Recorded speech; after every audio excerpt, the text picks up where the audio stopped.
দিনাজপুরের বিরামপুর উপজেলার রতনপুর গ্রামে দাঁড়িয়ে আছে এক প্রাচীন নিদর্শন। রতনপুর জমিদার বাড়ি। শত শত বছর আগের গল্প বয়ে আনা এই ভবনটি যেন আজও কালের সাক্ষী। জনশ্রুতি আছে, অষ্টাদশ শতকে ব্রিটিশরা ফুলবাড়ি জমিদারের পক্ষে খাজনা আদায়ের জন্য পাঠান রাজকুমার সরকার নামে এক তরুণকে। তার দক্ষতা ও সততায় মুগ্ধ হয়ে ফুলবাড়ির জমিদার তাকে দেন 650 বিঘা জমি আর দেন নিজের ছোট বোনের হাত।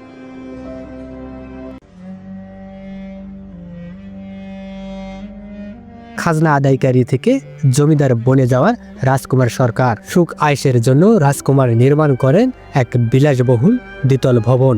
আর এভাবেই জন্ম নেয় আজকের ঐতিহাসিক রতনপুর জমিদার বাড়ি।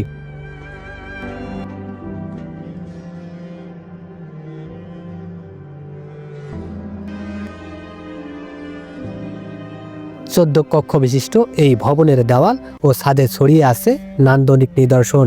ইটের গাঁথনি আজও ঝকঝকে, যেন গল্প বলে যায় জমিদারি জীবনের ঐশ্বর্যের। তবে জমিদার রাজকুমারের জীবন ছিল না সুখময়। তার বড় ছেলে রতন কুমার অল্প বয়সেই পানিতে ডুবে মারা যান।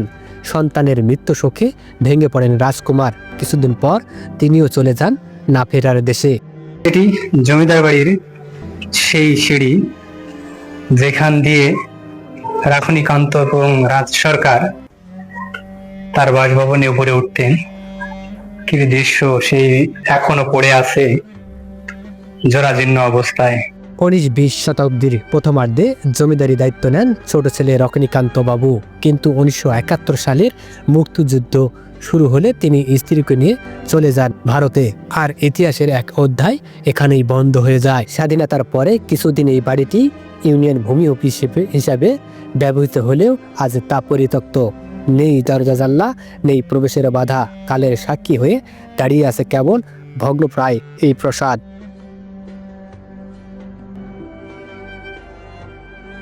এটি ভিতরের অবস্থা দেখলে বুঝতে পারবেন সেই সময়কার রাজবাড়ির দৃশ্য।